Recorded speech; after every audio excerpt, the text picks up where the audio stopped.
Hi, I'm Maya, and today I want to talk about Wuthering Heights by Emily Brontë.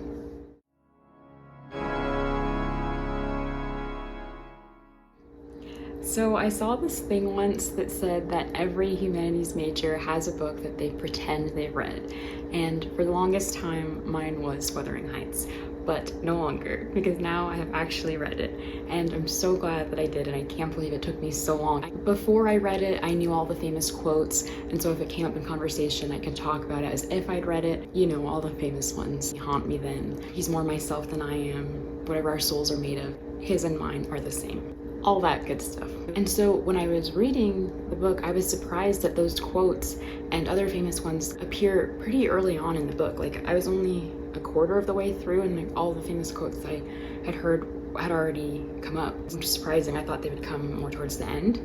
But I think it's really cool that those parts are the most famous, but there's still so much in the book that people don't talk about, and those parts are also so good. It's just fantastically written, lots of good insight into human nature, and it's really spooky. I've only ever seen one film adaptation of it. It's the one with Tom Hardy as Heathcliff, and that one was good from what I remember. I was kind of young when I watched it, but I remember it not being very scary. But I think this book, if the right person got their hands on it, could make it a super creepy movie, like a really scary film, and I would love to see that. It's super gothic, super romantic, like with a capital R.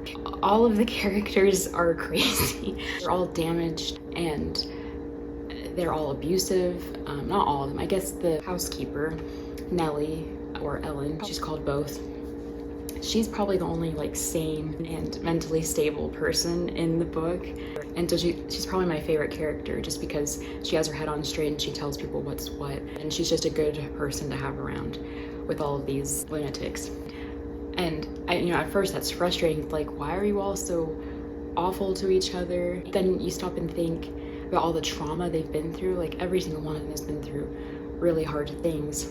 And they're isolated, like they're living out in the middle of nowhere on the moors. And I think if you spent that much time alone out in the middle of nowhere, you would start to go a little crazy. So it totally makes sense, and just the aura of the setting and the characters is so palpable. Like, as you're reading it, you just feel like you're really there, and it's incredible. It's just amazing. Yeah, so in the Tom Hardy version that I watched, I feel like they made Heathcliff more of an attractive male lead instead of the true villain that he is. That's one thing that I didn't really realize until I read it, back when I was pretending that I'd read it. I just assumed Heathcliff was kind of the hero, main love interest. But as I read the book, I realized he is the antagonist, and he is just pretty much the worst. Bitter and vengeful to the very end. But still such a compelling character. Like, you still feel bad for him, and you still try to understand him. You're just still so fascinated by him. And I love the ending. I love how his arc ends, and I love that he greets death with a grin. I think that is such an amazing, chilling visual. And the love between him and Kathy is just so intense and like the definition of toxic. And the book doesn't shy away from that. It flat out says, this is not a healthy relationship. And Ellen, Nellie, the housekeeper, is constantly saying that, like, this isn't normal, this isn't good. But also just, it's so fascinating, the generational trauma, and just how every generation has these people that had these bonds, like these two families, or three families, I guess. Kathy's family, Heathcliff's family, he's just a family of one, and the Linton family. All of them are just inseparable. They're so intertwined that they will just always be connected throughout all the generations.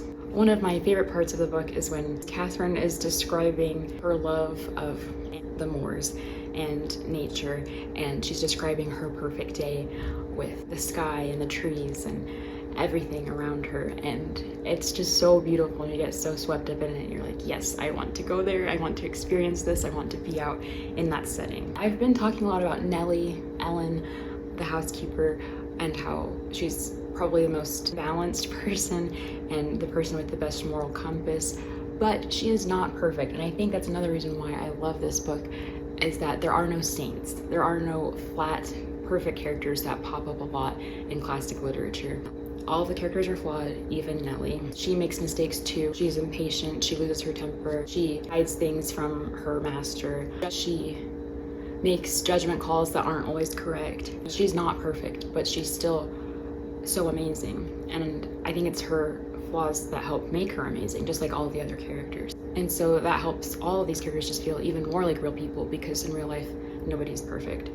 I feel like a good word to describe this book and to describe how I felt reading this book is heady. It's just so overwhelming and all-encompassing, and you just get so swept up in the story, in the characters, in the setting. It's just beautiful, emotional, powerful, very, very dark and brooding. I couldn't put it down, and honestly I would read it again right now. Back to what I was saying about how Kathy's family, the Lintons, and Heathcliff are all just connected forever throughout the generations. That's really demonstrated in the names. Kathy's daughter is also named Catherine, and there is a child who's named Linton as a first name, not as a surname. People are constantly switching residencies between the two houses, Wuthering Heights and the Lintons' house. And both of these houses also feel like characters. The descriptions of the kitchen, the parlor, and the grounds, and the staircases, and the windows. It just feels so ancient and so real. And just spooky. These houses are spooky, especially Wuthering Heights. It's also heartbreaking to see the moments where characters want to be tender and are trying to show a softer side of themselves, but then they're pushed away or attacked or scolded, reprimanded, wounded, and that tenderness just goes away because it isn't given the room to grow. It's not nurtured. Everyone is so miserable that they want everyone else to be miserable too. It's very, very sad to read, especially the children that are taught to live this way and to act this way, because they start out so tender and sweet and they just are made into these rocky, spiky, angry people. And I think it's really cool that Ellen, Nellie, the housekeeper, she is there for it all. She's there from the very beginning, and she'll be there until the very end. And she watches these people grow up, and she sees the new generations.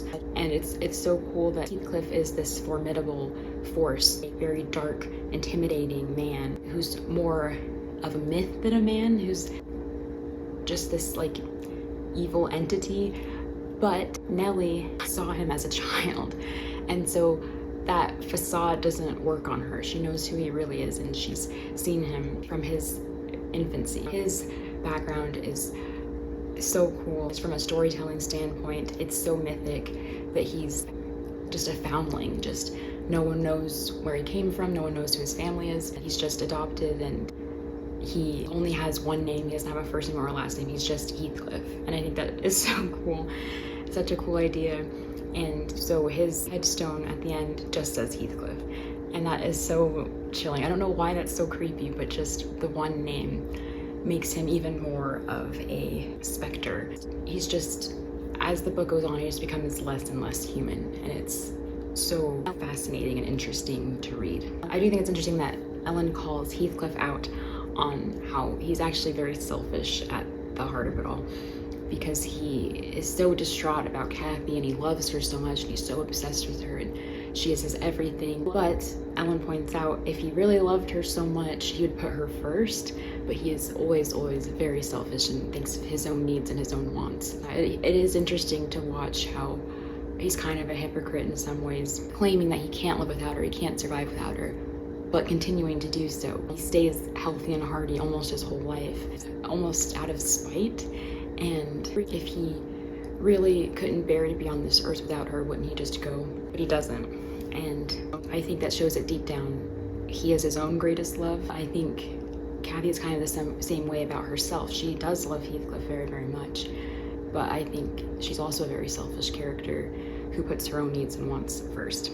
Just a lot of toxic people, but so, so fascinating. Earlier when I was talking about how the families are interconnected with names and houses, another way that they're connected is their eyes. Kathy and her brother Earnshaw, they have the same eyes, and then children later in the generations also have the same eyes. And so, yeah, it's just all of these people are just so intertwined.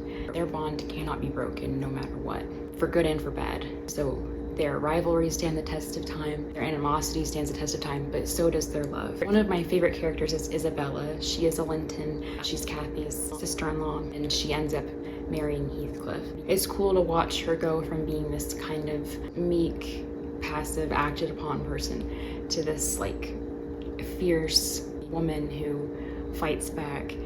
The scene with Isabella that sticks out the most to me is when Heathcliff throws a kitchen knife at her. Yeah, it's a really good scene. It's really well written. Like the blocking, like the way that the people move, but also like the dialogue, and yeah, it's really intense, and the emotions are running high, and it's just really, really well written, and it's a really big moment for Isabella and a turning point in her character and what she decides to do with her path. Another fun thing that just adds to the atmosphere of it all is that they speak in the old way. They say thee and thou, and that just makes it even more immersive and just adds to that feeling of this is just an ancient setting with people that are eternal, that have been here from the beginning and will be here forever.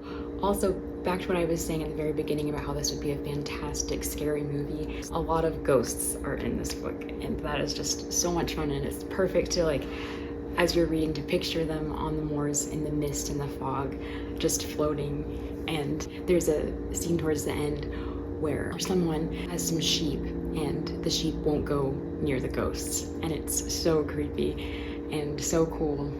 And I just think Emily Brontë is a genius. Her visuals are amazing, her themes, just her understanding of the human psyche, the dialogue, the plot, just, it's fantastic. I cannot say anything bad about it. And I'm so sad that it took me so long to read it, and that I wasted so many years pretending that I'd read it instead of just reading it. So if that's you, if you're pretending that you've read Wuthering Heights and you haven't, read it. I could go on and on, but I'm gonna stop myself there.